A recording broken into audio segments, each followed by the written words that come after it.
Починаем наш стрим.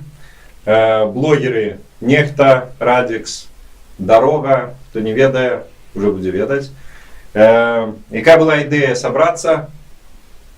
Идея была собраться попросту как ствараць нейкія такія супольнасці блогерскія, каб можна было разам сядаць, размаўляць не толькі ў нейкіх онлайн-чатах, але і вось таксама сустракацца, у тым ліку на такіх платформах, як YouTube, і гаманіць пра нейкія вось важныя для ўсіх нас тэмы, што сёння у тым ліку з вашай дапамогай і паспрабуем. Зараз аддам слова Радиксу, як самому такому досведчаному стрімеру у нас. Привітання усім. Ну так, як правильно сказав Валер, ми вирішили, що треба нам неяк почастей робити нейкі такі блогерські посиділки, ось принаймні такий буде експеримент. Будемо обмірковувати події тижня, каб не тільки можна було глядіти Белсат, ці там Свободу, ці там хтось ці програму Панорама по вечорах, да? А каб можна було так само непосредньо з удзельнікамі беларускага грамадскага палітычнага жыцця абмяркоўваць як бы вось гэтыя падзеі. Для нас гэта вельмі важна, да? Ствараць альтэрнатыўную інфармацыйную прастору, тым больш зараз, калі такая пагроза беларускай незалежнасці стаіць, калі мы сталі аб'ектам пільнай увагі імперскай Масквы. У прынцыпе, мы заўсёды былі аб'ектам гэтай увагі, але на сёння гэтая пагроза абвастрылася моцна. І менавіта таму мы вырашылі зрабіць цэнтральнай тэмай гэтага стрыму якраз інтэграцыю і інфармацыю, новую інфармацыю о палітычных забойствах, якая з'явілася ў апошнія дні. Ну, я думаю, я з гэтага і пачну менавіта. Сваё меркаванне хочу выказаць наконт вось гэтых прызнанняў спецназу Цагараўскага. Па мне, дык самае цікавае тут не толькі гэтае прызнанне, але і тое, што за імі паследавала, і як адрэагавала беларуская благасфера і інфармацыйная прастора. Па поводу саміх прызнанняў, я думаю, усе чыталі, нікому не трэба пераказваць. Тобто там было не так уж много ўсяго новага. Мы толькі што даведаліся, што гэтыя эскадроны смерці гэта былі не нейкія зводныя групы з розных атрадаў, гэта быў непасрэдна СОБР. Мы даведаліся нейкія дэталі забойства і, ну, в прынцыпе, напэўна, все. Все остальное было у той ці іншай ступені ўжо вядома да гэтага. Было раскідана па розных крыніцах, штосьці ў следакоў, штосьці было у публічнай прасторы і гэтак далей. Аднак, што цікава вось было асабіста мне, што як людзі ўсе зацята кінуліся ў гэтую канспіралогію расказваць і даказваць адзін аднаму, што гэта ўсё, вось гэты зліў інфармацыі праз Deutsche Welle, гэта быў крок Масквы, адмысловы, каб пашатнуць пазіцыі Лукашэнкі на перамовах з Пуцінам. І рэальна гэтая версія мела такой поспех, што ну, проста у меня там у французцы ледзь не кожны другі гэта казаў, да? І мяне это вельмі здзівіла, а яшчэ больш мяне здзівіла тое, як некаторыя СМІ, не будзем называць якія, пачалі выпускаць матэрыялы, якія ледзь не адбельваюць Павлічэнка, з якіх мы даведаліся, што он, в прынцыпе, не кепскі мужик, в прынцыпе, такі быў. Да, у него шляхецкія корні, ну так, між делом, так, між іншым, да, але вы разумееце, што гэта кажацца, каб сфарміраваць пазітыўны вобраз. Хіба ж можа мужик са шляхецкімі каранямі, як крыса, як маньяк, забіваць беззбройных людзей? Ну, конечно ж не, конечно ж гэта ўсё неправда. Ну, вось. І калі раней, як мне падаецца, ну, зараз... Я выбачаюся, людзі просяць крыху гучней, але трэба не гучней, а вось сюды казаць, і тады будзе гучна вам чуваць, а вы просто можете крыху гук павялічыць. Да, і калі раней, як мне падавалася напрыканцы, ну, я яшчэ тады не быў удзельнікам палітычнага жыцця, але наколькі магу судзіць, напрыканцы 90-х, на пачатку нулявых быў грамадскі кансенсус у апазіцыі, у грамадскай супольнасці адносна таго, што хто вінаваты, што з гэтым рабіць, і як увогуле ставіцца да гэтай учынку, што вось сёння ўжо пачынаюцца вось такія хістанні, што а можа это, а што вы на яго накінуліся, да ўвогуле это рука Масквы. Ну, я скажу две рэчы, якія важныя з гэтай нагоды, і ўжо перадам слова Сцепану. Па-першае, нават калі гэта рука Масквы, гэта не мае роўным лікам ніякага значэння. То бок, нам важен сам факт, што з'явіліся новыя доказы, асабліва цяжкага злачынства, у якім замешанае вышэйшае руководство краіны. Это бандыты. То бок, мы атрымалі яшчэ адзін доказ, што мы жывём у бандыцкай краіне, якія кіруюць, на жаль, бандыты. І паслабляе гэтая інфармацыя пазіцыі Лукашэнкі ў торге з Пуцінам, ці не паслабляе, да якая нам для гэтага, з гэтага разніца? Бо калі мы пачынаем на гэта вельмі моцна ціснуць, ад гэтага адзін крок, каб сказаць, ну давайте, можа, не будзем уже Лукашэнку так травіць, да, бо зараз Пуцін на яго націсне, і мы страцім незалежнасць. Вось, а гэта, конечно, размова недапушчальная, тому што, прабачце, давайте спачатку са сваімі ўласнымі праблемамі разбярэмся, а потым будзем перажываць за Лукашэнку, да, як ён там будзе ў размовах з Пуцінам. І другое, гэта, конечно, каласальны распаўсюд канспіралагічнага мыслення у нас, які, на жаль, ахапіў не толькі звычайных людзей, але і, так бы мовіць, інтэлектуальную, ну, не люблю эліту, не люблю слова, працаўнікоў інтэлектуальнай працы. Гэта там журналісты, блогеры, некія актывісты, яны пачынаюць паўтараць думку аб тым, што Масква стаіць літаральна за ўсім, што адбываецца ў Беларусі. Яны пачынаюць думаць, што Масква настолькі магутная, што можа, ну, просто, ось, як марыянеткамі кіраваць журналістамі Deutsche Welle. Ну, ребята, гэта ж бред.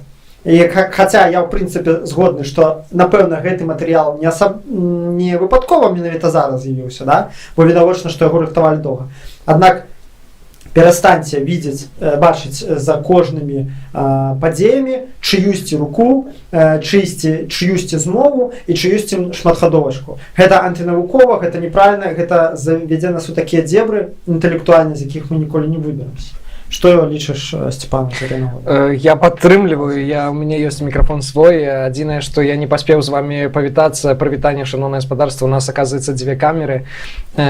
Спадзяюся, шмат хто з вас бачыў нас з Валером Руселькам у студыі Белсату. Вось мы вырашылі, што варта сустракацца не толькі ў межах студыі Белсату, але і так адзін з адным прыходзіць размаўляць. Крыху пра трансляцыю, можа, а потым вернемся да гэтай тэмы, якую Мікола узняў. Глядзіце, у нас, шаноўнае гаспадарства, ёсць данат. Паглядзіце, 0 рублёў пакуль заданачана. Данат на развіццё беларускай благасферы. Калі да канца стрыму, ён будзе дзесьці працягвацца гадзіны 1,5, я думаю, будзе 0 рублёў, ну то нам прыйдзецца самім заданаціць, каб не выглядаць як лажкі. Вось. Таму, калі ласка, падтрымлівайце, хто рублём, хто 2. Дзякуем за вашу актыўнасць. Тым часам Радзікс сапраўды падняў вельмі важную тэму, вельмі шмат канспіралагічных тэорыяў на тэму рукі Крэмля, рукі Масквы. Я думаю, што перадусім трэба нам думаць пра уласныя рукі, уласную краіну і вось ужо заходзячы з гэтага будаваць некія свае версіі тэорыі. Тым часам вось гэтае інтэрв'ю Гараўскага сапраўды выйшла напярэдадні такіх важных перамоваў, і, вядома, шмат людзей з-за гэтага палічылі, што гэта рука Крамля. Але ці гэта сапраўды так? Ну, кожны думае сваёй галавой. Выказвайце ваши здагадкі ў каментарах, мы іх будзем таксама зачытваць, і мы уважліва сочым за вами. Можа, Валер штосьці дадаць на гэты там?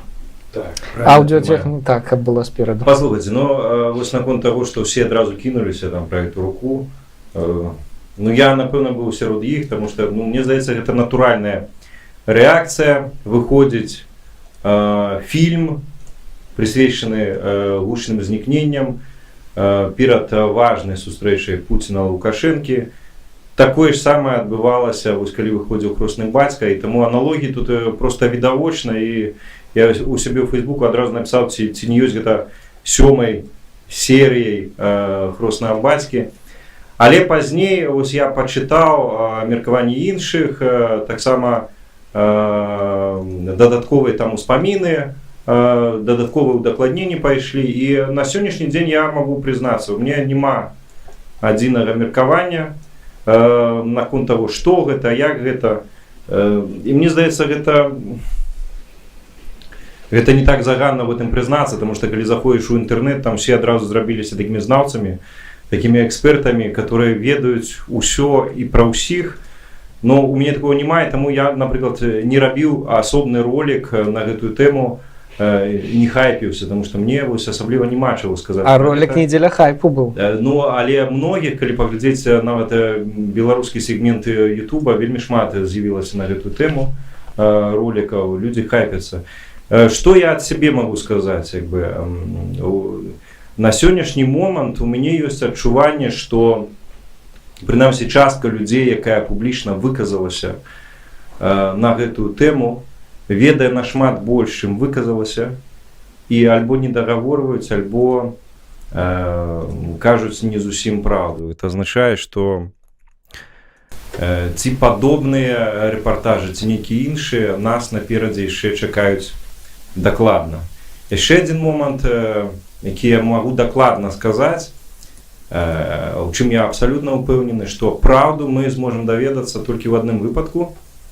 Это калі ў нас будзе незалежная дэмакратычная Беларусь, калі зменіцца ўлада, калі ў нас будзе незалежнае следства, незалежны суд, толькі ў такім выпадку мы можам даведацца, што насамрэч адбылося.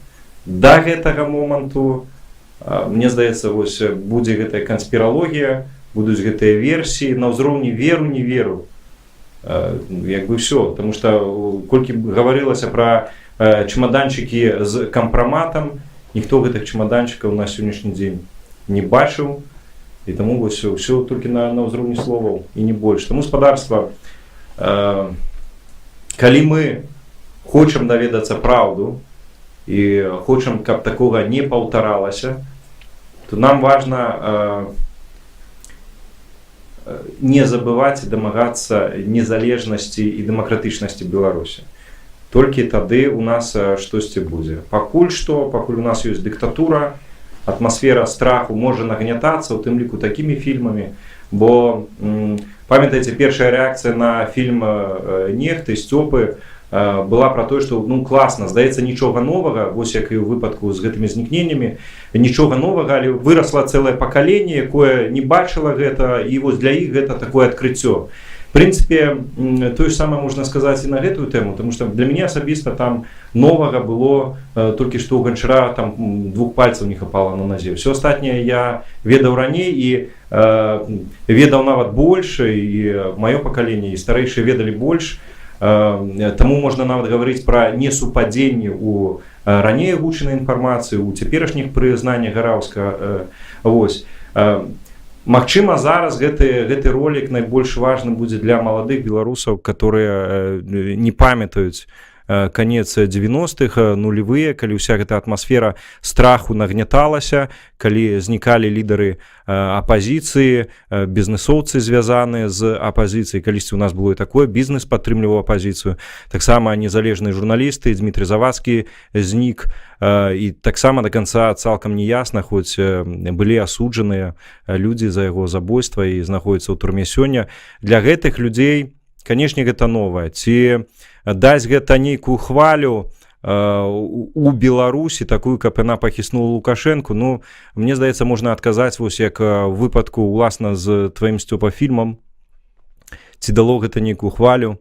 Ну, я б не сказаў, што дало хвалю, вось выйшлі на вуліцу людзі, але пасыпаць попелам галаву таксама не варта, бо магчыма і не гэта галоўнае, каб людзі проста выйшлі на вуліцу.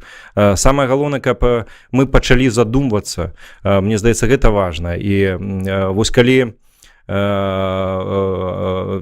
такія ўжо традыцыйныя апазіцыйныя лідары выводзяць зараз апошнім часам на вуліцу людзей, там 100, там 200 чалавек, ім задаюць прэтэнзію такую, а чаму у вас там людзей выйшла столькі, альбо нават менш, чым там на акцыю там па праглядзе абмеркавання фільма Сцёпы. Мне здаецца, такія пытанні, такія ўвогуле запыты недарэчныя, таму што змяніўся час. Тыя людзі, яны дзейнічаюць, таксама, зрэшты, як і Лукашенко, яго атачэнне, дзейнічаюць паводле тых ранейшых шаблонаў. Вот 90-х... Блогеры падтрымліваюць благасферу. Сыпан дзікую за фільм. О, класна. Так, дзякуем вам. Першы донат, не прыйдзецца самім сабе Донатить, Валер, протягивай. Так вот, я хотел сказать, что старая альбо традыцыйная апозіцыя, она дзейнічае, она жыве ў тым жа часе па сутнасці, што і улады Беларусі. І гэта трэба разумець. І таму яны выводзяць на вуліцы, ладзяць акцыі такія, як ладзіліся раней. І калі яны раней мелі нейкі эфект, то сёння часы змяніліся і трэба думаць штосьці новае, змяняць фармат. Тое, пра што гаварылася, у тым ліку там крытычна закідвалася, змяняйце фармат. А як можна вымагаць у вось гэтых традыцыйных апазіцыянераў змены фармату, калі многія з іх, да прыкладу, не вядуць свае блогі ў інтэрнэце, которые не прысутнічаюць увогуле ў блогасферы, людзі, якія не валодаюць графічнымі праграмамі альбо не маюць у сваіх там палітычных партыях, арганізацыях людзей, которые маглі бы весці сацыяльныя сеткі, закідваць нейкія вірусныя відэа, тое, што сёння вельмі папулярна. Калі гэта няма, як можна ад людзей чакаць, што яны будуць на новы лад мысліць і дзейнічаць? Гэта немагчыма. І таму, мне здаецца, ў такой сітуацыі не варта займацца вось гэтым марнаваннем часу, вось гэтымі папрокамі, которые не маюць пад сабой ніякага грунту. Людзі займаюцца тым, чым могуць займацца, ўрэшце рэшт. А ўсе мы, калі мы можам штосьці іншае рабіць, давайте пагамонім урэшце, давайте прыдумаем, альбо давайте сёння вось тут пасядзім разам, а потым кожны асобна падумае, а што можна рабіць сёння у новых умовах. Вось гэта вельмі важна, мне здаецца. Вось так. Дзякуй вялікі, Валер. Я прапаную крыху пачытаць каментары, бо яны ляцяць і мы потым не паспеем, а потым Мікола тады скажа, што на гэты конт думаем. Давайте пачытаем каментары. Боты пад'ехалі, нагадвае нашыя вячоркі, тутэйшы шляхціч. Ці хтосьці ведае пра... Ведаю, ёсць такое, што суботня. Дарэчы, падпісвайцеся на тутэйшага шляхціча, цікавы блог. Я абавязкова пагляджу, тому што не ведаю пра гэта. Забаньце Грамыку.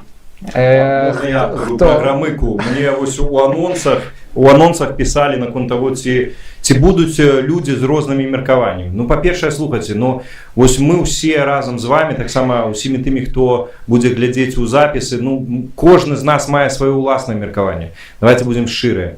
А тут перад пачаткам этэру улез гэты Грамыка з сваімі гэтымі абразамі. Мы тут сядзелі з гэта смяяліся. Давайте папросту разам пасмеемся з такіх вузкалобых таварышаў. Давайте, вось таксама прадстаўнік са сваім меркаваннем, у якога вось увесь свет зводзіцца толькі да сексуальнай прыналежнасці, альбо такой. Все, у жыцці больш нічога у чалавека няма, і вось это вельмі вузкае разуменне свету, вузкалобасць. Таму давайте пакінем таксама як у букет нашых усіх меркаванняў, калі ласка. Так, мы не прыхільнікі таго, каб баніць. Хай выказваецца, вы ўсё бачыце самі і самі робіце высновы. Прывітанне Змядзіла. Прывітанне зама. Паговорите пра Собравца. Паговорылі. Привет, тунеядцы. Мы працуем вельмі цяжка, настройвалі ўсё тут. А калі можна дадаць і гука. Гуку дадалі, просто трэба казаць вось сюды, тады будзе ўсё окей чуваць. Вы напоминаете распавшееся белорусское поле экспериментов. Рад Степана живьем видеть. А хтосьці з белорусского поля экспериментов уже не живы? Что это страшно? Волковыск приветствует. Дайте музычку фоном. Боимся, каб не сапсаваць тое, што ёсць. Хай будзе так, вы можете у сябе там уключыць музыку, якая вам падабаецца. Фон і звук ок, ветер добры спадарства. Ветер гэта арганізацыя гэтая. Нам тым часам... Каго любіш? Каго любіш? Люблю Беларусь, конечно ж, адказ на гэтае пытанне відавочны. Стрымлер нам 100 расійскіх рублёў. Але дзякуй вялікі. 6 рублёў ужо сабрана, развіццё беларускай благасферы ўжо не пад пагрозай. Дзе спасылкі на донат? Ага, бо мы адразу спасылку, я так разумею, не далі, таму людзі... Там у першым каментары ёсць пад апісаннем. Так, я прадубляваў яшчэ тут. Лукашенко і сам можа рабіць старанныя ўкіды. Думаешь? Это уже 4-й слой конспирологии, что Лукашенко сам на себе компромат зрабіў. І, ну, Паслухайце, наконт канспіралогіі. Па-перше, давайте дамовімся, можа быць усё. Але што гэта азначае? Што можа быць як вось тое, там умоўнай сілы зла там штосьці робіць, так і мы умоўнай сілы добра таксама можам абсалютна ўсё. Можа рабіць, не можа рабіць. Это не так істотна. Важна, што можам мы рабіць. Наконт канспіралогіі, паслухайце, вельмі часта бывае так, што ўсё нашмат прасцей у гэтым жыцці. І бывае папросту супадзенне. Урэшце зноўку да пытання таго собраўца, гэта таксама можа быць абсалютная версія, што папросту супадзенне датаў і ўсё, нічога за гэтым не стаіць. Вось, да прыкладу, сённяшні стрым хтосьці мог бы сказаць, што 19 снежня, гэта ж там все, это ж вось плошча была ў 10-м, роўна 9 гадоў таму, і тут такая онлайн плошча, ну, можна падвесці пад што заўгодна. Але, спадарства, гэта вось прыклад звычайнага супадзення, таму давайте тут не заганяцца. Я таксама узгадваю, калі з нашай акцыі 8 лістапада ў Менску рабілі некія канспіралагічныя тэорыі, што гэта пачатак Майдану, некія, гэта была проста сустрэча з падпісантамі. Давайте працягнем. Хтосьці яшчэ нам напісаў. То ўзаемна. Вуш на патэльні, то ўзаемна. Дзякуем, спадар Вуш. Спасылку на донат, гэта я ўжо даў, таму немцы самастойная, буйная эканоміка з ВУП 5 трыльёнаў, якая там Расія. Пытанне да інтэграцыі з немцамі? Вадим, хай патлумачыць, калі ласка. Я тогда считаю, что Лукашенко уголовный материал и также рука Москвы. Степа выпустил его как раз перед первой встречей Луки и Путина. Але фільм Лукашенко крымінальныя матэрыялы быў напрыканцы кастрычніка, а першая сустрэча Лукашенко і Пуціна была у снежні, падаецца. Я Стёп адкрыю трошкі сакрэтаў з твайго жыцця. Паслухайце, Стёпа акрамя ўсяго вучыцца. Вучыўся. На той момант, калі ствараў фільм, чалавек паставіў пад пагрозу атрымання адукацыі. Гэта праўда. І ён забіў абсалютна на ўсё і займаўся гэтым фільмам. Я магу гэта засведчыць. Гэта дакладна было і пачалося гэта нашмат раней. Ввогуле размовы пра стварэнне фільму пра Лукашэнку, пра вось гэтую чвэрць стагоддзя, яны вяліся яшчэ з мінулага года. І я вам скажу, што многія рэжысёры, да якіх звярталіся з прапановаю зрабіць гэткі фільм, адмаўляліся. Канешне, ёсць пытанне, чаму адмаўляліся, але гэта факт, адмаўляліся. Гэтай размовы вяліся, і тое, што зрабіў папросту малады, абсалютна вельмі таленавіты малады хлопец, і чаго не зрабілі іменітыя рэжысёры за гэты час. Ну, слухайце, мне здаецца, гэта павінна здымаць усе пытанні наконт там перад сустрэчай Пуціна ці перад чым. Адзін хлопец, паспрабуйце змантаваць папросту ролик. Хто ўмее мантаваць, паспрабуйце адзін ролик змантаваць.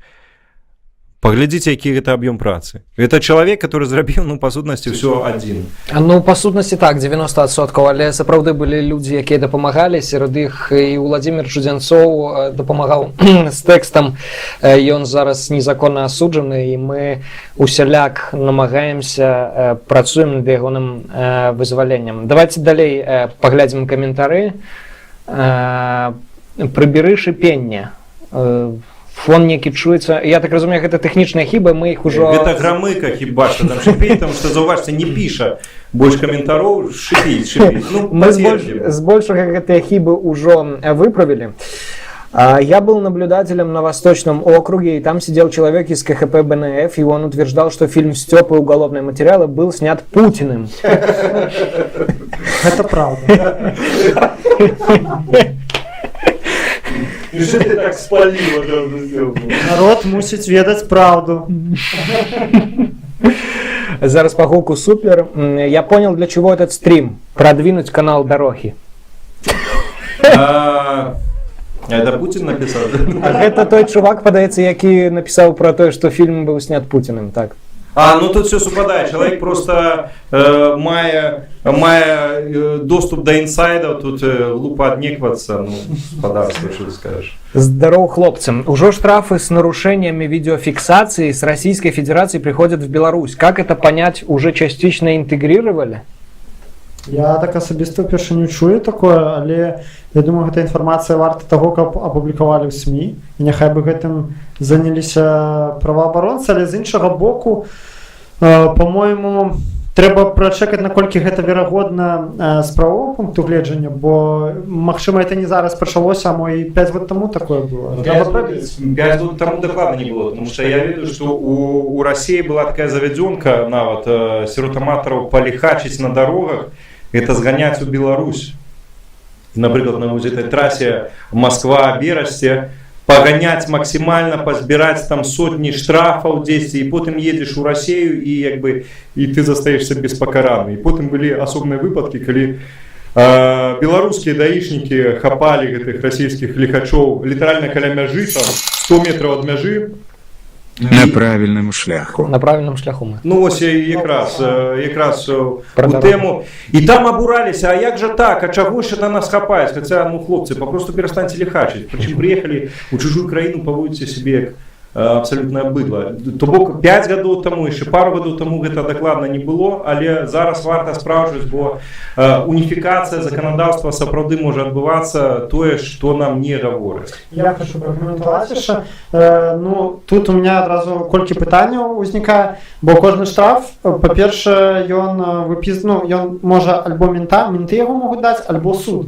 І у меня пытанне, калі расійскі там мент ці суд даў штраф, адправіў Беларусь, беларусу, а хто яго будзе выконваць? Беларускі суд? Беларускі суд не адзін. Я, як былы судовы выканаўца, могу вам сказаць, што беларускі суд не адзін не прыме. Да. Судовы выканаўца былы. Вось, каля ласка, сядзяць людзі стрымяцца і не ведаюць. Они ближе, чем кажется.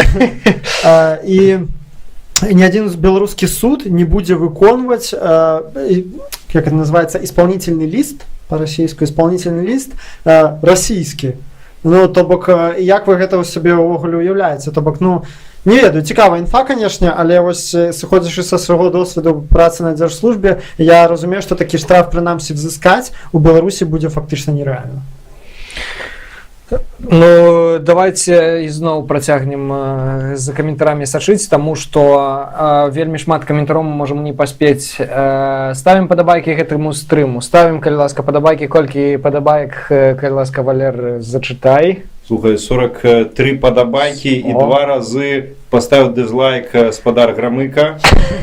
Раздвоение личности. Ну, ничего страшного. Стёпа, про что будет новый фильм? Это будет не фильм, это будет видео с подсумованием года. Вот уже, я сподіваюся, на наступном тыдні оно выйдзе. Подсумуем самый трэш, який был, басараныя коровы, там, Василевич, все что за угодно.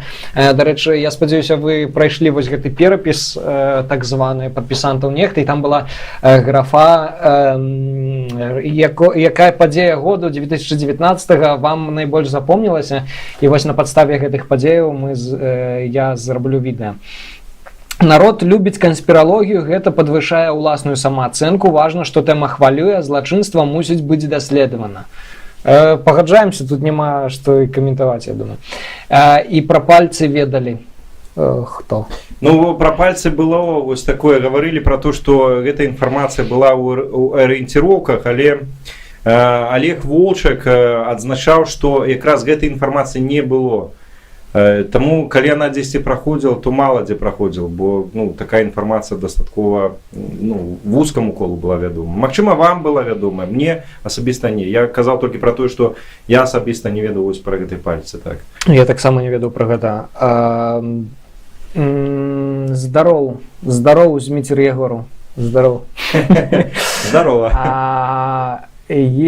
Твар на экране. Твар гэта... Гэта два твара. Гэта два твара. Мы зачитывали только с пытаннями. Добра, давайте крыху пропускать, потому что ютубовский голос сказал по-нашему, правда, с польским акцентом. У кого из вас польский акцент уже? О боже. Я не ведаю. Я одно могу сказать. А там як по-беларуску написали? Так, и одним сказом все. Ну цікаво, бо мне... Я не ведаю, як пракаментаваць. Паслухайце, давайте, калі вы захацелі пра мову, я ведаю, што гэта пытанне, которое там узрывае многім там рознай часткі. Давайте так, беларуская мова настолько крутая и разнастайная, что у ёй акцентов валом. И это мова, якая у свой час, у силу там нашей славной истории, оказывала уплыв на все без вынятку суседние народы. И тому тое, что сегодня мы можем 10 назвать там польским, украинским и так далее, не факт, что это так. Магчыма, это как раз наше так само, але уже супольное и с суседними народами. А караценькае пытанне да Міколы і Радзікс ужо ў Польшчы. Ласка, калі можна караценька адказаць, чаму так адбылося? Ну, 2 месяца уже я поехал учиться, зараз навучаюся на Зірувке у Любліні. Я об этом писал в своих соцсетках еще 3 месяцы тому. Вось, я никуда не эміграваў, никуда не попросил палітычную притулку, я просто поехал учиться. Ну, нагадываю, что до гэтага я 4 гады учился в Литве. Вось, что мне не мешало сидеть сутки в Беларуси. Цікавае пытанне ад гледача Юрій Стадольнік. А калі Вусач возьме і пасадзіць перад выбарамі Паўлюка і закрые расследаванне і скажа... На развіо. На развіццё. Дзякуй вялікі. Саня з-пад Шклову нам заданаціў. Вот на Саню увесь спадзеў. Дзякуй. Самого грошай няма. А Давай. калі Вусач возьме і пасадзіць перад выбарамі Паўлюка, я так разумею, Паўлічэнка маецца на ўвазе, і закрые расследаванне і скажа, што ён гэткі добры, а замоўцаў назаве Крэмль.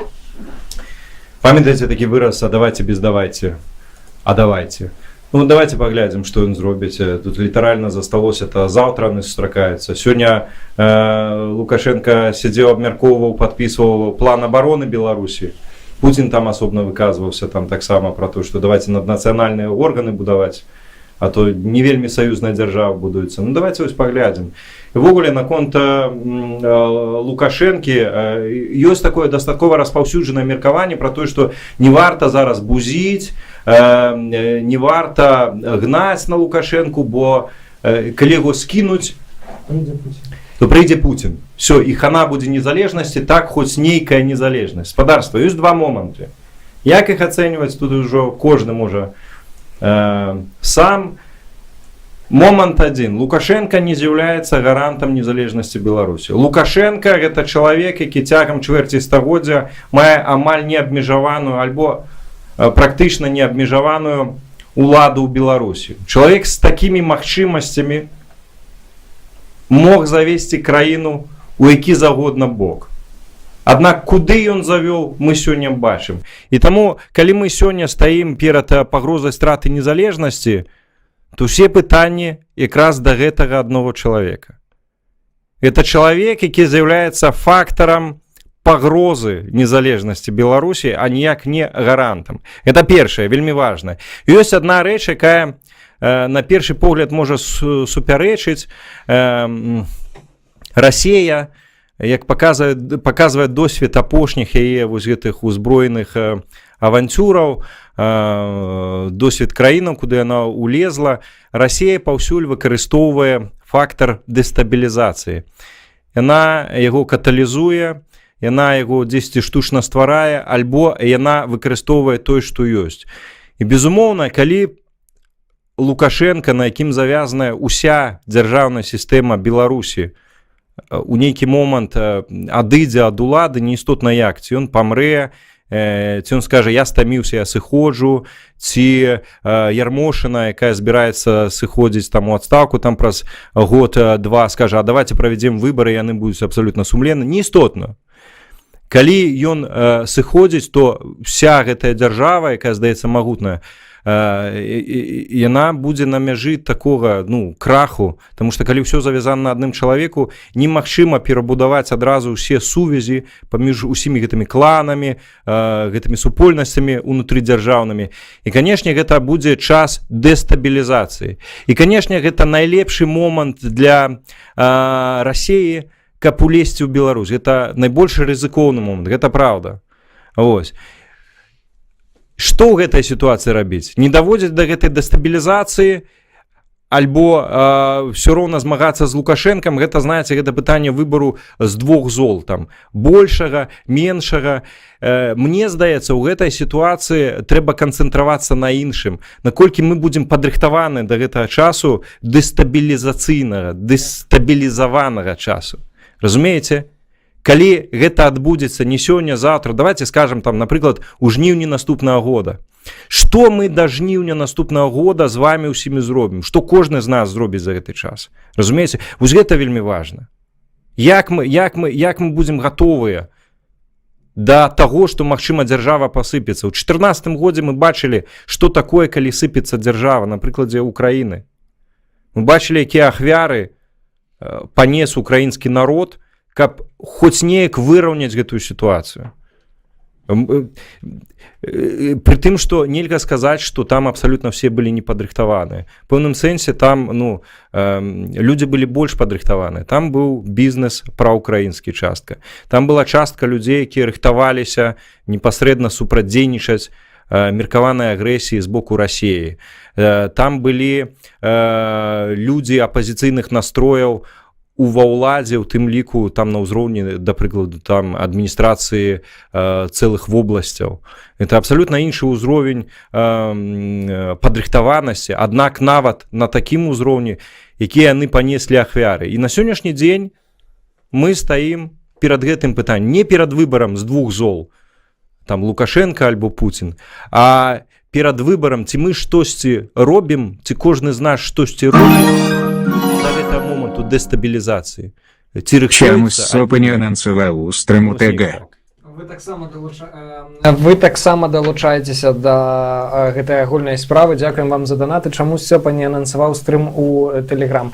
Мы хацелі пасядзець без асаблівай увагі, просто вось з самымі адданымі нашымі прыхільнікамі, падпісантамі. Таму вось толькі Валер і Мікола. Магчыма, гэта тэставы першы стрым, не ўсё, няма пераканання, што ўсё атрымаецца як след. Таму гэта просто вось такі тэставы варыянт нашых жывых эфіраў. Я спадзяюся, ён вам спадабаецца, і калі ён вам спадабаецца, то пішыце ў каментары, мы будзем абавязкова працягваць і анансаваць у тым ліку ў Тэлеграме. Можна жартавацца, што мы зрабілі такі больш вузкі камерны фармат, каб нам заставалася куды расці. Вось, вельмі добрая заўвага. Клецк вітае. Будет Степан на выборы президента баллотироваться? Якой краіны? Толькі Беларусі, а як? По Конституцыі Степану прэзідэнты ранавата. Сапраўды, гэта так, яшчэ 14 ці 13 гадоў, і тым больш 10 апошніх гадоў трэба жыць у Беларусі, што таксама можа складанасці некія уяўляць. Спадарства, як правільна, вось гэта цікавае пытанне. Чакайце, ўсё складваецца. Нехта фільм выпусціў, акцыю за незалежнасць не праанансаваў. Круціце агентуру, хлопцы.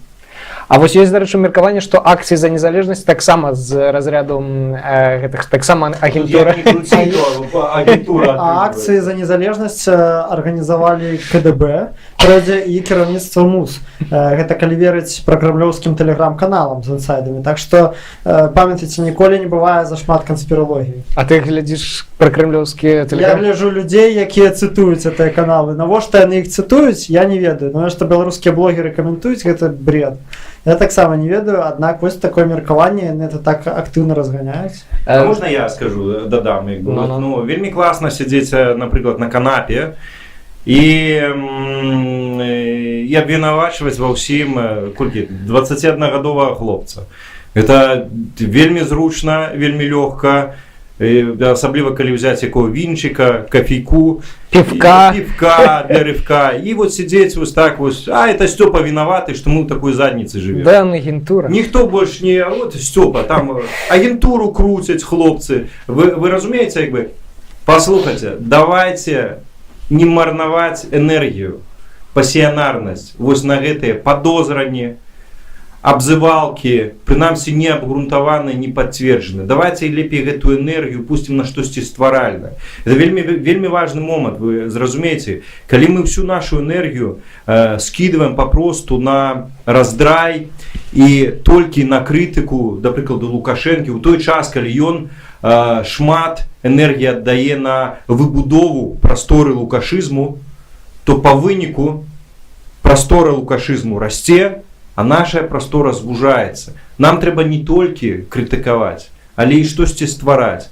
І пакуль як хтосьці вось кажа, мы круцім агентуру, пакруціце што-небудзь вы такое, каб наша вось такая прабеларуская прастора развівалась. Каб потым вам не пакруцілі у віска. Я хотел бы еще додать, кто прихильник того, что усім светом там кіруюць там Путин, рептилоиды, что все акции гэта там нехта организовал, не нехта, хтосьці организовал іншы, хто не той, хто себе выдае за организатора и так далее. Люди, вы паспрабуйце хоть раз в жизни у жыцці взять хоть 10 человек и примусить их рабіць штосьці ў один бок.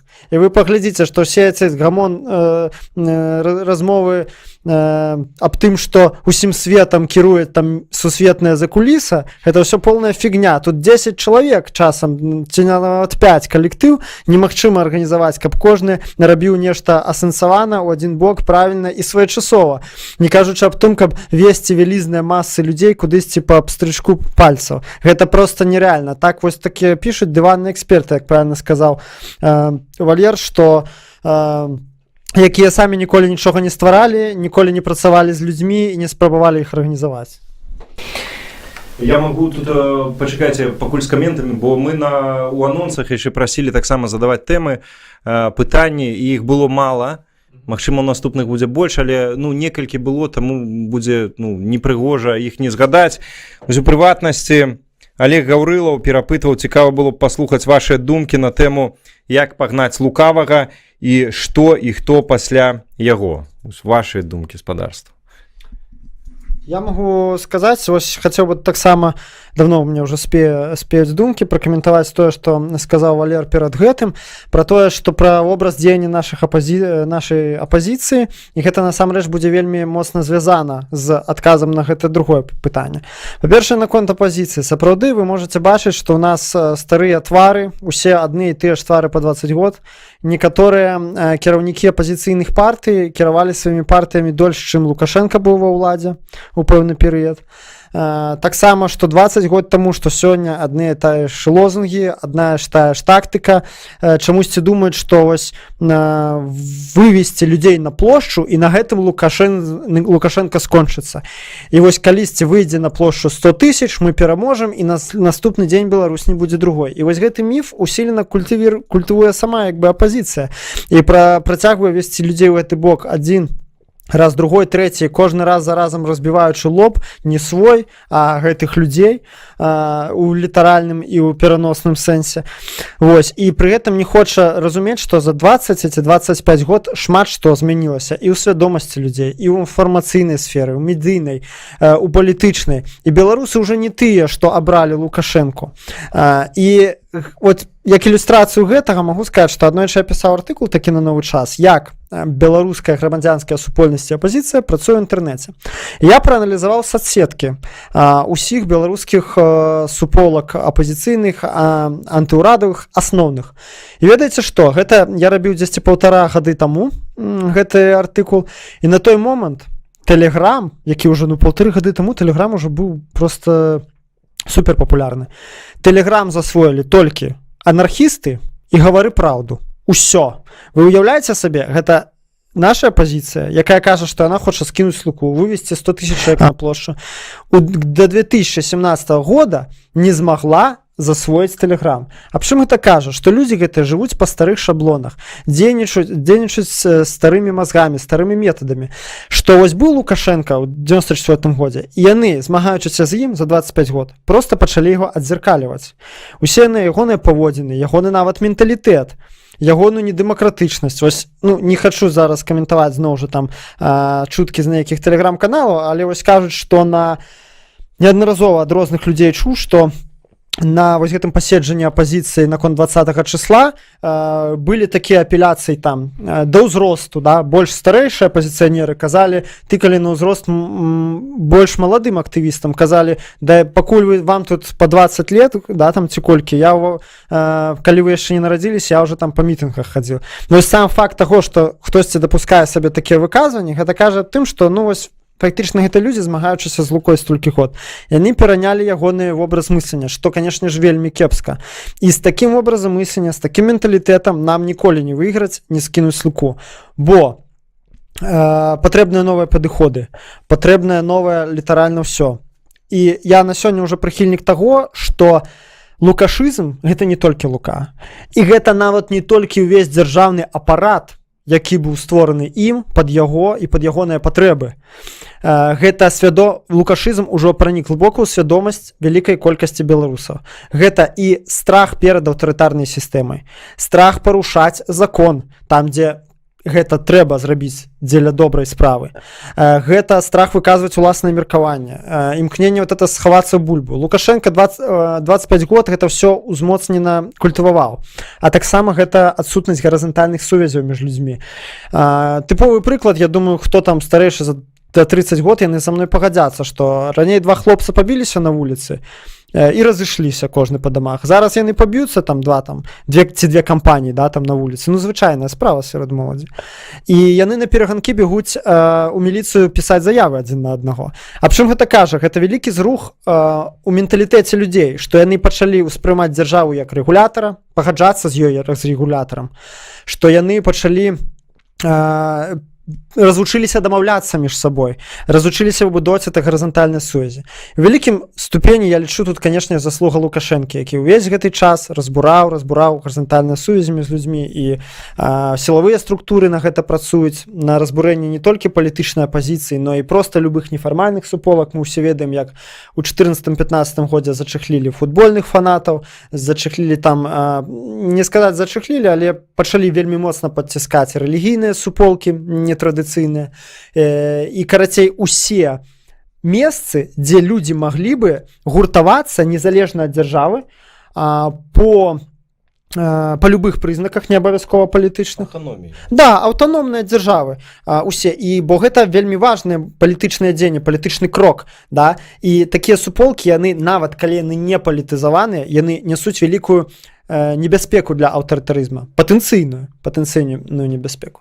І вось, вяртаючыся да адказа да пытання, як нам скінуць Луку. Як бы, сябры, я вам скажу шчыра, у мяне няма такога канкрэтнага рэцэпту, што вось, завтра мы робім крокі А, Б, С і Луку скідваем. Я адно магу сказаць, што вось гэты разлік на тое, што мы выйдзем на плошчу і Лука сам скінецца з даху сваёй рэзідэнцыі, гэта не спрацуе. І на сёння я лічу, вось, тоже падтрымаю Валера, што хопіць лічыць колькасць людзей, выведзеных на плошчу, адзіным крытэрыем поспеху акцыі, ці поспеху блогера, ці поспеху кампаніі, да? Вось паглядзіце, ёсць беларускія блогеры, ну там акрамя нехты, да, якія збіраюць там дзесяткі, сотні тысяч праглядаў. Гэтыя людзі, якія іх паглядзелі, да, они, можа, не выйдуць заўтра на плошчу, але зрух-то ў свядомасці адбыўся. Людзі ўжо задумаліся, ўжо іх каштоўнасці хоць троху змяніліся. А калі такія ролікі рэгулярна? А калі чалавек, разумееце, перамены, яны ж пачынаюцца часта на побытавым узроўні, на ўзроўні сямейным, на ўзроўні на працы, дзесьці не прамаўчаў, калі начальнік на цябе пачаў наязджаць, дзесьці у сям'і ў сваёй пачаў размаўляць са сваімі, як бы, роднымі блізкімі замест таго, каб накрычаць, да, і прымусіць іх табе падпарадковвацца. Дэканструкцыя іерархіі, да, у паўсядзённай жыцці. Дзесьці падтрымаў там чалавека з незалежніцкай супольнасці, дзесьці выйшаў, як было там снег разгроб каля свайго пад'езда. Вось гэта тыя крокі да перамен, з якіх, я лічу, трэба пачынаць. А плошча, ўсё астатняе, яно як бы прыйдзе. І таму лічу, што вось менавіта ў гэтым напрамку мы зараз мусім выкладаць большасць высілкаў. Гэта дэканструкцыі вось гэтых аўтарытарызму, іерархіі ў паўсядзённым жыцці, удзел у лакальных нейкіх грамадскіх суполках, аб'яднаннях і дзеяннях, не абавязкова палітычных, і адукацыя. Стюпа, можа. Я не ведаю, што дадаць, я амаль цалкам салідарны з Міколам. Я заўжды таксама кажу, што трэба пачынаць з сябе, рабіць хоць штосьці. Нават ваш лайк, ваш данат, ваш распаўсюд відэа незалежных блогераў сябрам, гэта таксама ўнёсак у будучыню Беларусі, і варта гэта рабіць, не баяцца, таму што некаторыя баяцца даходзіць нават да таго, што вось сутыкаўся з некалькімі людзьмі ў Варшаве, вось фатаграфавацца просяць, потым я кажу, ну ў інстаграме адзнач, я цябе рэпостну, а я выкладаць не буду, а я яшчэ ў Беларусь не ўеду. Ну, ты вернулся? Спадарства, мы вярнуліся, я спадзяюся, зараз усё ёсць, камера працуе, мікрафон працуе. Валер, што-небудзь скажы ў мікрафон. Сябры, напишите, калі ласка, Мікола, адключи. Сябры, напишите, калі ласка, ў каментарах, ці з'явілася ў нас зараз сувязь з вами. Таму што адбылася тэхнічная... Ёсць, так? Все пишут. Ёсць сувязь. Дзякуем за тое, што пачакалі, таму што гэта непрадбачаная паўза. А ты запустил, так? Спадарства, ці чуваць нас? Напишите, калі ласка, зноў. Ёсць сувязь. Напишите, калі ласка, ці чуваць нас. Вось таму я, у прынцыпе, не анансаваў у сваім тэлеграме стрым, таму што вось такія непрадбачаныя абставіны, трэба будзе высвятляць прычыны. Мы пакуль будзем з адной камеры, каб не рызыкаваць, таму што лепш усё ж такі давесці гэты стрым да лагічнага свайго завершання і пакуль не рызыкаваць. Мікола, все працуе. Ура! Давайте ж працягнем. Мы спыніліся на каментарах. Давайте яшчэ крыху зачытаем. Да, я кажу так само про Луку, потому что калі ласка. писали. Я коротенько, господарство, тут шмат казали про самоорганизацию, працу над собой и так далее. Там я смешу два пытання, еще одно подобное пытание было, ці Лукашенко застанется в 2020 году, и вот давайте на конт, вот, можно скинуть, что в наступном году. Послухайте, процесс над собой и разбудовыванием своей просторы это дастаткова працяглый процесс. Тому спадзявацца на то, что в 2020 году можно это все поспеть, калі там не рабілася шмат гадоў, это наивно. Тому тут може отключить там такие губы. Только там, разумеете, застається питання віри. Віру, не віру, сиді, не сиді, може Лукашенко захворець і помре, може там ще щось. Може відбутися що завгодно. Коли відкинуть усі ці несподіванки, то перед нами, напевно, стоїть достатково протягла праця. Причому праця не тільки по самим Лукашенку, а по будове, по сутнасці, вось такой нормальной Беларусі, якую мы хочем. Что я маю на увазе? Послухайте, калі сёння многія ініцыятывы не маюць магчымасці у афіцыйных установах зладзіць нейкі канцэрт, нейкую пастаноўку, пагуляць з дзеткамі, зладзіць беларускамоўную ялінку. Што ў гэтай сітуацыі рабіць? Ну, дзяржава не дае, там трэба нейкія ўзгадненні, трэба за штосьці плаціць. Господарство, у нас стаять, до прикладу, сотни, калі не тысячи закинутых вёсак, якія можна сёння купіць за бесцэнак, што і робяць, дарэчы, расейцы. Прыязджаюць і цэлымі вёскамі скупляюць тое, што яшчэ бульдозерамі там не параўнялі. Давайте купляць, давайте кожны свядомы беларусі прыкупіць сабе хату, ну, калі дазваляе бюджэт, альбо хаця б імкнецца да гэта. І вы ўявіце сабе сітуацыю, калі па ўсёй Беларусі у нас ёсць тысячы пунктаў, месцаў, прыязных адзін аднаму, дзе мы можам заўсёды паразумецца, дзе мы заўсёды можам знайсці прастору для супольнай сустрэчы, супольнае мерапрыемства. Калі сёння хтосьці заклапочаны тым жа беларускамоўным навучаннем для сваіх дзетак, і гэтага няма, у нас апошнія беларускамоўныя школы пераводзяць у расійскую, там, бо бацькі так захацелі. Бачыце, 8 заяваў хапіла, каб перавесці, дзе ў чэрвені, здаецца, адзіную беларускамоўную школу.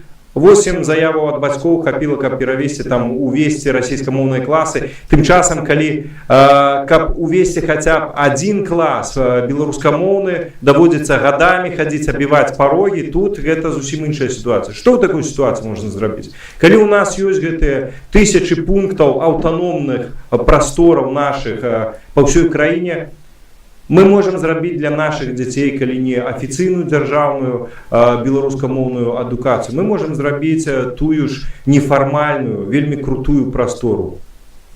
Поехали на Віцебшчыну, зладзілі там экскурсію па мясцовых балотах, азёрах, некая школа выжывання, турызму, паехалі на гарадзеншчыну, зладзілі нейкае купальне для дзетак. І ў іх па-за школай ёсць вельмі цікавае жыццё, якое мы можем напаўняць для іх, і мы для гэтага маем магчымасці. То бок трэба ствараць сваю Беларусь аўтаномна. Там, дзе няма магчымасці забраць у дзяржавы тое, што нам належыць, бо мы ёсць дзяржава.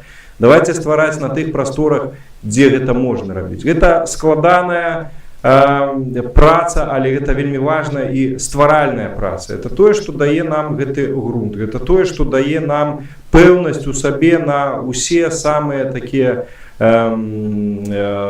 моманты, перыяды жыцця дзяржавы не самыя стабільныя, разумееце? Ствараць трэба сваё. І вось калі мы гаворым пра стваральную працу, а не спадзяванні на нейкія выпадкі, там, няшчасныя, там, рэвалюцыі і так далей, то гэта праца, в прынцыпе, дастаткова працяглая, і трэба быць шчырымі самімі з сабой. Заўтра Лукашенко не адыдзе.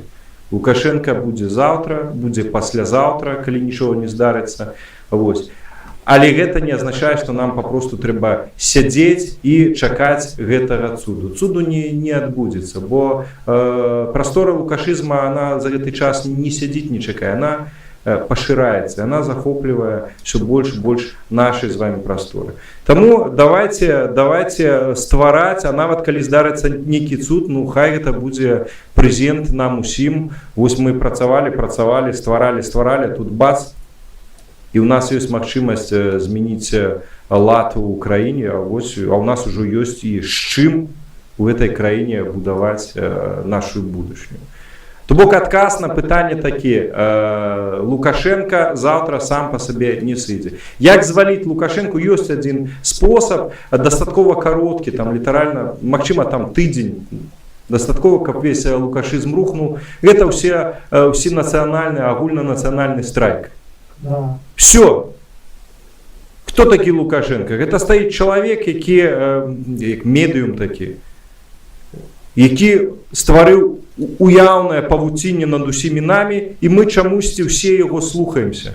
Хаця калі 9,5 мільёнаў людзей скажуць гудбай, да нават не 9, ну сколько не скажа, дастаткова шмат скажа, все, сістэма сама па сабе рухне, она не можа функцыянаваць, бо она збудаваная на вось гэтых уяўных ланцугах над намі. Але таксама давайте будзем шчырыя, заўтра такога агульнанацыянальнага страйку не будзе. Чаму не будзе? Таму што няма, прынамсі пакуль што вось гэтай супольнасці. Ёсць вельмі шмат людзей незадаволеных сітуацыяй у Беларусі. Ёсць шмат людзей, которые гатовы дзейнічаць. Ёсць шмат людзей, якія прынамсі цікавяцца, што, як. Але гэтага яшчэ мала. Гэта мука, гэта вада. Гэта трэба замяшаць, з гэтага зрабіць цеста і потым яшчэ спякчы хлеб. Разумееце? І давайте будаваць супольнасць. Не абавязкова нават з намі, не абавязкова ў межах гэтага стрыму. Пачынайце ў сябе, купіце хату са сваімі сябрамі, зрабіце там штосьці класнае на гэтай вёсцы закінутай. І все будзе збірацца паступова. І будзе вельмі класна. І тады ўжо, калі супольнасць будзе, тады рэальны гэты страйк, які за тыдзень можа скінуць якога заўгодна Лукашенко. Пару слов літаральна дадам. Наконт 9,5 мільёнаў агульнанацыянальнага страйку. Па-першае, так, это рэальна вельмі дзейсны спосаб скінуць рэжым. Па-другое, было недавно праходзіла даследаванне, якое высветліла, што, па-першае, негвалтоўныя пратэсты оказываются куды больш эфектыўнымі ў скіданні аўтарытарных рэжымаў, чым гвалтоўныя. Гэта просто статыстычны факт. Гэта я зараз не пра тое, што там толькі мірныя перамены. Да? Это статыстычны факт, што калі пратэсты не ўжываюць гвалт, то яны, па-першае, больш масавыя, па-другое, просто адсотак перамог у іх аб'ектыўна больше. І па-трэцяе, ёсць даследаванні, якія кажуць аб тым, што для скідання амаль любога аўтарытарнага рэжыма дастаткова актыўнага ўдзела 5% насельніцтва. Усяго толькі 5 людзей, не трэба 9,5 мільёнаў. Гэта 475 тысяч беларусаў, калі я правильно падлічыў тут, пакуль сядзеў. Вось. Ну і ў капілку такіх метадаў штодзённага супраціву, штодзённага выбудовы нейкіх супольнасцяў, гэта стварыце ў сябе калектыў на працоўным месцы, суполку на прафсаюз, які будзе адстойваць свае інтарэсы перад працадаўцай. Няхай это будзе проста нефармальная суполка, якая можа ці то падбіць да страйку астатніх, ці то проста паставіць на месца там нейкага начальніка і гэтак далей. Адмоўцеся падпісвацца ад гэтых прымусовых падпісак на саўбелку, падштурхніце другога чалавека на то, каб он адмовіўся. Ды нават проста выходзячы з транспарта, перадайце талончык прабіты чалавеку, які ўходзіць, бо того, хто заходзіць, яму магчыма няма. Дарэчы, зараз зноў паднялі кошты па Беларусі. Можа, у чалавека няма грошай, ён будзе вам удзячны, што вы проста падумалі ў гэты момант не пра сябе, а яшчэ і пра другого чалавека. Так і выбудоўваецца гарадна. Так это ты транспартныя кампаніі ўжо будзеш абанкрочваць? Но Мінстрans у нас монополіст. Гэта дзяржава, так у меня Это державное, это наше. наша. А у меня разгон Давайте такі. не забывать, это все за наши гроши. Так, за наши гроши. Это наше. У меня разгон такі, што, ребята, вы за тыя грошы, што у нас ёсць у бюджэце, вы даўно маглі б зрабіць бясплатны грамадскі транспарт. Аднак бюджэт прадпачытаюць траціць на электрашчыты для МАПу, на рэзідэнцыі, на ўсё астатняе. Таму перадаць талончык, это вы падумалі за другога чалавека, вы зрабілі яму дабро, і, магчыма, ён гэта дабро панясе далей на працягу дня кудысьці яшчэ і пабачыць, ён яшчэ пабачыць гэта як сацыяльную норму, што памагаць бліжняму гэта класна, гэта магчыма, гэта не вар'ят нейкі зрабіў, гэта увогуле сацыяльна прыемны ўчынак. Што думаеш, Сцепан? Все ж таки хацелася б ездзіць на сучасных аўто. Пакуль у нас такога няма, вядома ж, але калі жыць па еўрапейскіх нормах, то вядома трэба і плаціць за праезд, але ты бачыш, куды гэтыя грошы ідуць. Гэтыя грошы ідуць на сучасны транспарт, на развітую інфраструктуру транспартную, але ў нас пакуль гэтага няма, і думаю, што ідэя Міколы перадаваць талончык, яна цалкам апраўданая ў беларускіх рэаліях. Давайте хутенька пробежимся по каментарах, тому што вельмі шмат і мы не паспяваем іх глядзець. Заданаціў ад імя ўсіх маіх каналаў на нармальны рокаш. Дзякуй вялікі. На нармальны рокаш беларусы не здольныя.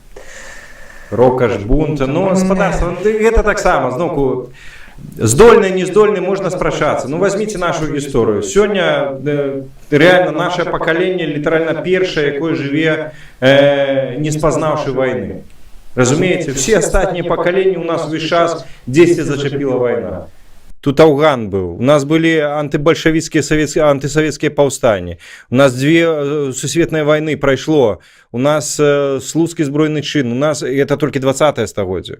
І гэтак далей. Ну, за апошнія 25 год беларусы там кажуць памяркоўныя, там цярпілы і гэтак далей. Пачакайце, за апошнія 25 год паглядзіце, колькі было буйных пратэстаў у Беларусі і колькі іх было у нашых суседзяў Літвы, Латвіі, Эстоніі. І ўсё, просто параўнайце, вось вам адказ.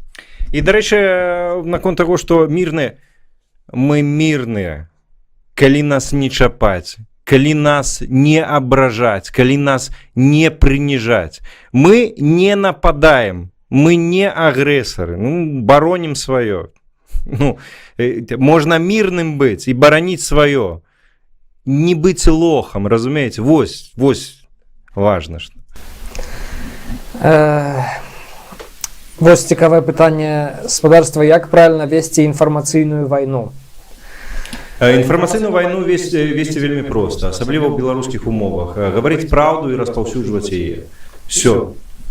І баніць троляў, крамлеботаў паўсюль, дзе да іх дацягваюцца руку. Не ўступайце з ім у спрэчкі, нічога ім не даказвайце. У бан і нафіг. Калі не можете на гэтай платформе забаніць, то ігнорце. Таму што усім ольгінцам, крамлеботам ім плацяць па колькасці адказаў, па колькасці людзей уцягнутых у спрэчку. Ну я ўсё ж такі не прыхільнік банаў. Я думаю, што хай людзі гэта бачаць, хай людзі ім адказваюць, бачаць у каго колькі лайкаў, хто каго падтрымлівае, і робяць свае высновы самі. А можна мой канал прасунуць? Стрымлер пытаецца. Ну вось вы ўжо і трапілі ў пазіцыю прасоўвання, прачыталі ваше пытанне і, напэўна, хтосьці зойдзе і паглядзіць.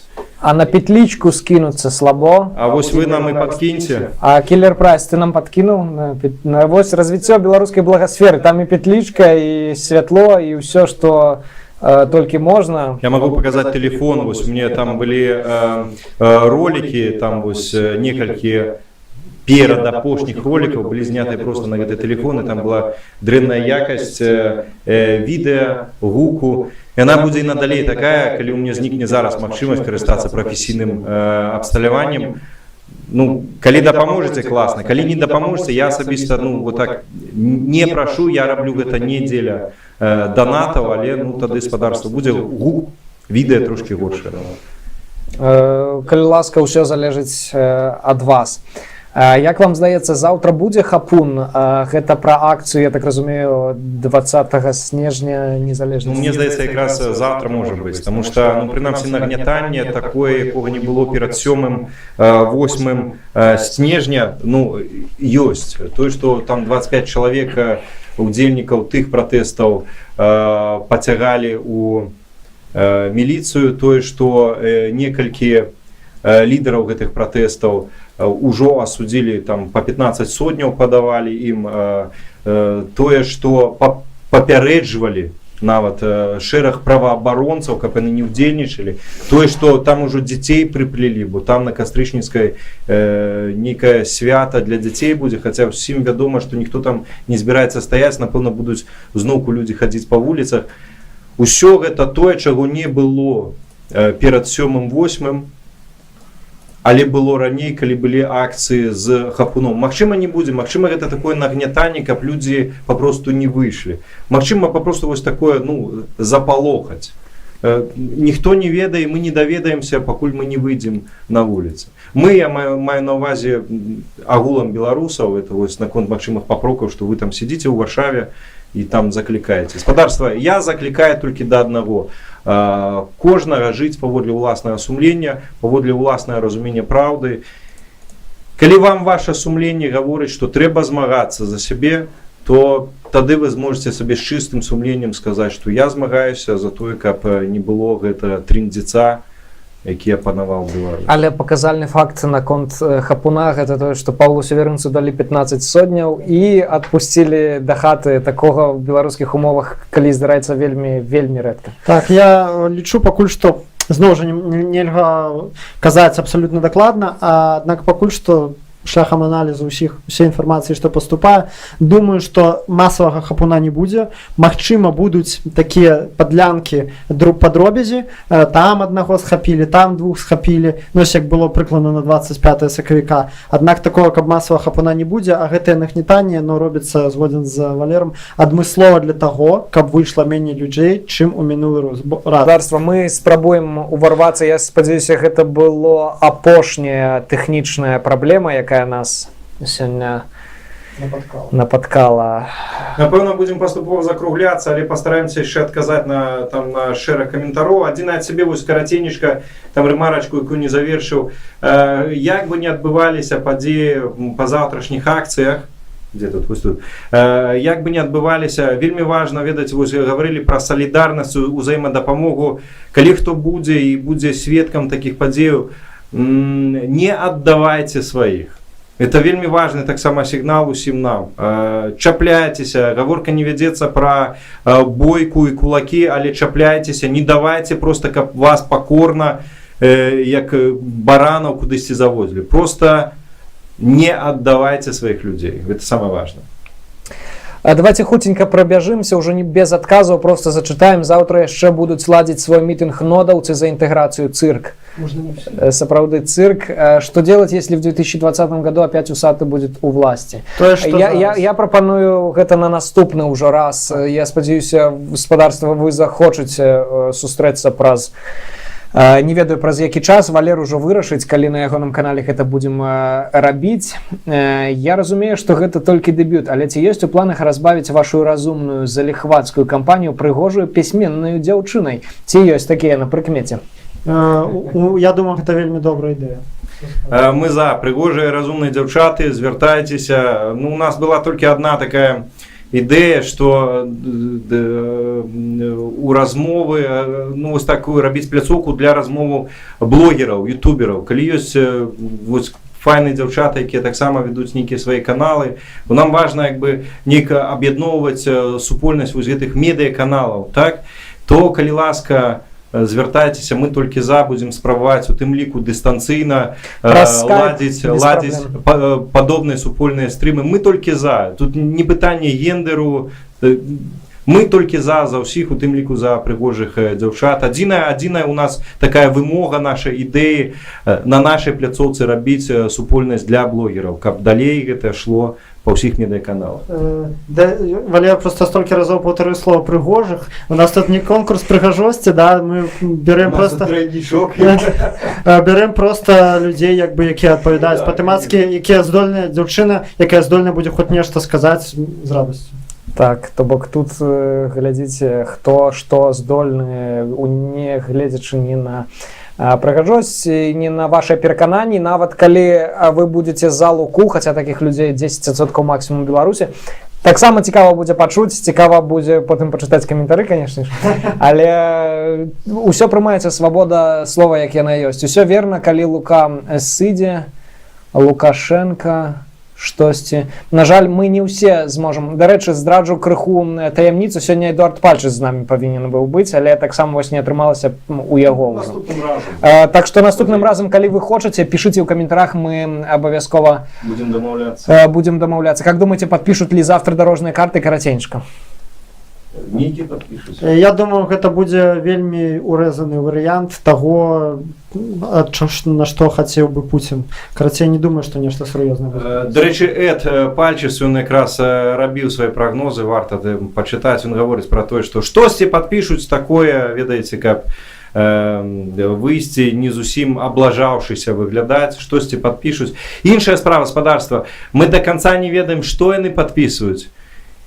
І ў тым ліку застаецца магчымасць для таго, што яны штосьці падпісваюць, і мы не ведаем ввогуле, што яны падпісваюць гэта, разумееце? То тут не пытанне таго, што яны нам заўтра афіцыйна скажуць. Разумееце, ўсё адбываецца ўсё адно за нашымі плячыма. Нам нічого не кажуць. Таму выйдуць яны заўтра, не выйдуць, скажуць, вось у нас 5 картаў гэтых дарожных мапаў, 7, это не істотна, іх можа быць і не 7, а 2, іх можа быць 15, а пра іх папросту нам не скажуць. І вось такія людзі, якія жывуць за нашыя з вами падаткі, нам не патрэбныя. Думаю, Валер мае рацыю ў гэтым пытанні на 100%. Давайте яшчэ крышачку каментароў, пакуль не абрубілася сувязь. Усе пытанні? Не, яшчэ ёсць Эдуард Пальчыц, які не змог далучыцца, піша, што вроде кота аккаунт либо ломанули, либо задержали, пишут в личку фигню. Гэта маецца на увазе блогер Серый Кот. Трэба спраўдзіць. Шыфруйце свае мабільныя прылады, ніякіх адбіткаў пальцаў, ніякіх шыфравання па адбіткаў пальцаў, ну, замыкання. Толькі пароль. І яшчэ праціск на блогераў, караценечка. Узгадаю выпадак з каналам «Снимать разрешено». Хто не бачыў, на канале «Общество Гомель» Сергей Петрухін таксама пра гэта зрабіў. Там ёсць наконт гэтай сітуацыі. Там пачалі ціснуць на жанчыну, якая вядзе гэты канал, абавязкова азнаёмцеся з сітуацыяй, там ледзь не заводзяць крымінальную справу, і таксама будуць сачыць за гэтай сітуацыяй і будзем вас інфармаваць, абавязкова азнаёмцеся. Так, как тяжело смотреть на Луку, аллергия. Степа, огромная благодарность. Одно обращение к Степе и Белсату. Там Минздрав вздрогнул, что много проблем по всей республике решили, стали прислушиваться, так боятся огласки наши чиновники. Сапраўды, гэта агалошванне, гэта тое, чаго найбольш боятся беларускія чиновники. Радикс правильно говорит, я уже лет 15 говорю, что Лука в каждом уже живет. Надо каждый день выдавливать из себя Лукашенко. Ну, казали ранее выдавливать из себя раба, зараз, ну, в принципе, то же самое, выдавливать из себя Лукашенко. Так, там у чатику пытались, какое мое любимое аниме. Мое любимое аниме Евангелион. Чему? Ну, сюжет такие классненький, так эпично, атмосферно. Але про аніме пастрымем наступны раз. Добра, у наступны раз мы абавязкова ўсе гэтыя пытанні згадаем, якія мы не... Забярыце мікрафон у фантазёра. І я не ведаю, на якім моманце гэта было. Фантазёр, ты меня называла. Дарэчы, праспяваем абавязкова на наступным стрыме. У нас ёсць гітара, мы дзве гітары і Валер штосьці заспявае. І Стёпа таксама. Падтрымліваю словы спадара дарогі. Спадар дарога. Дзякуй вялікі. Мова гэта зброя. Гэта сапраўды так. Беларуская мова наша нацыянальная зброя. Эканамічныя рэформы патрэбныя, ніхто не адмаўляе. Думаю, что лукашенковско-путинское ТВ пострашнее чего-либо. Ну да попросту не глядзіце яго. И где 475 тысяч, при Зеноне 50-60 был предел, при том, какой мобилизационной силой тогда был фронт.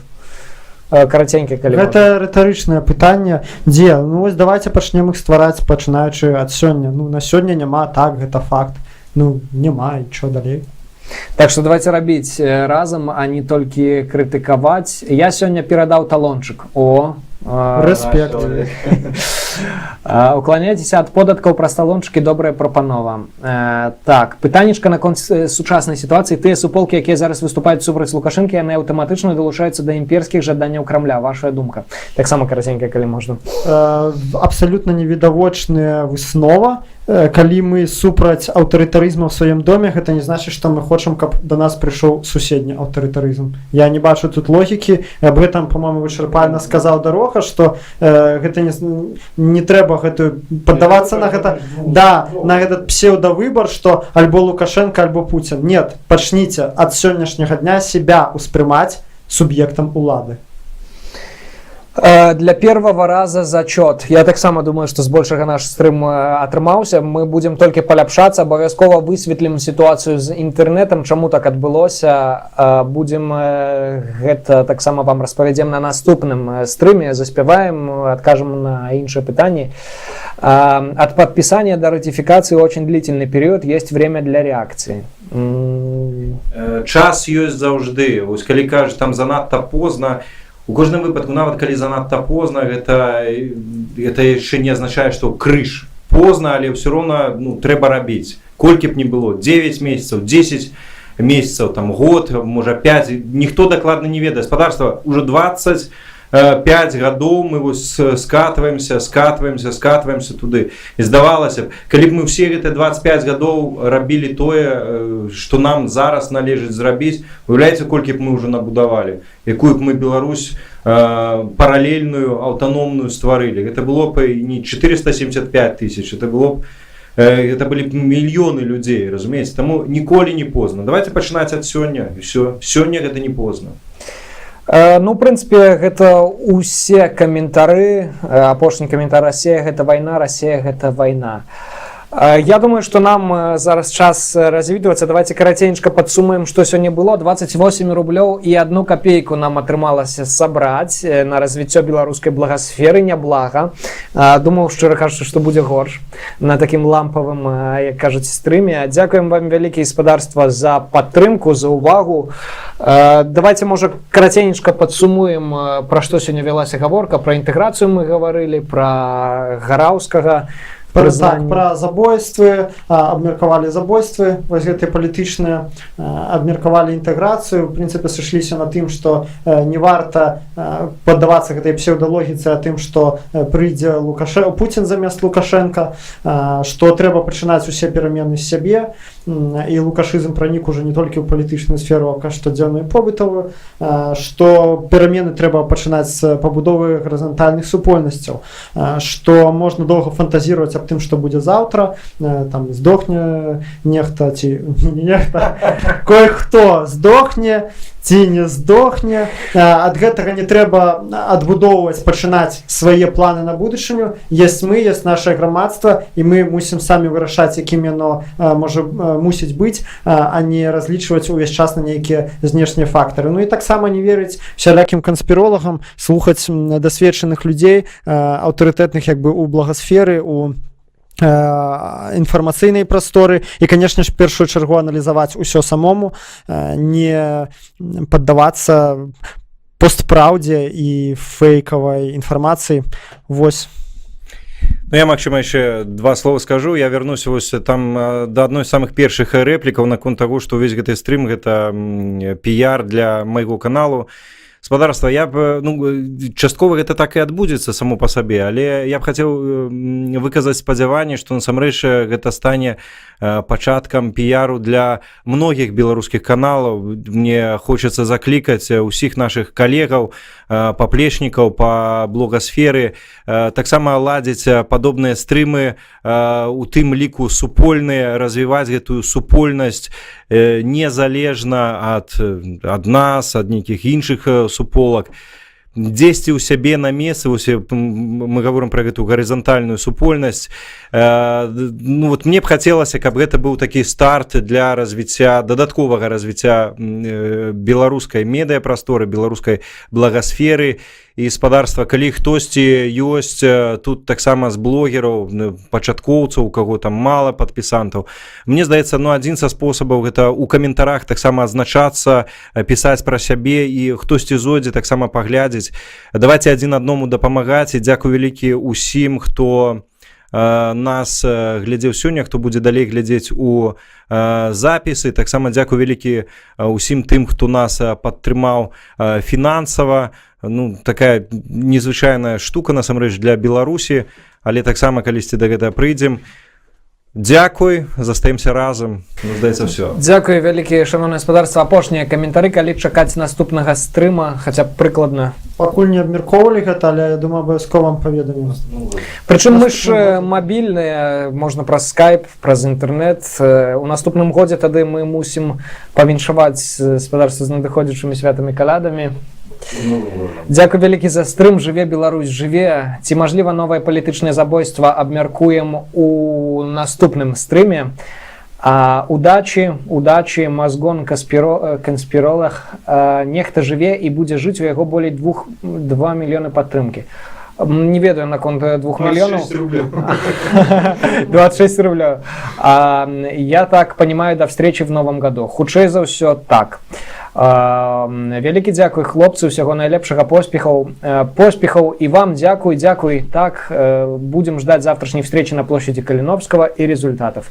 Хацеў заклікаць яшчэ ўсіх, хто глядзіць гэты стрым яшчэ, і паглядзіць яго пасля таго, як ён закончыцца. Калі ласка, падпісвайцеся на канал Нехта у Тэлеграме, на Ютубе. Лепей адразу падпішыцеся на некалькіх пляцоўках, бо можа стацца такое, што на адной з пляцоўак яго заблакуюць, а так вы працягнеце атрымаць інфармацыю.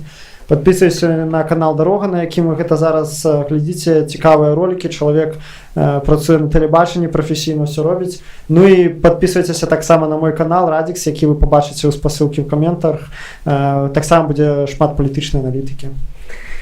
Так што будзем працягваць нашу справу. Дзякуй вялікі за тое, што былі з намі. Да пабачэння, ўсяго добрага, і завяршаем нашу трансляцыю.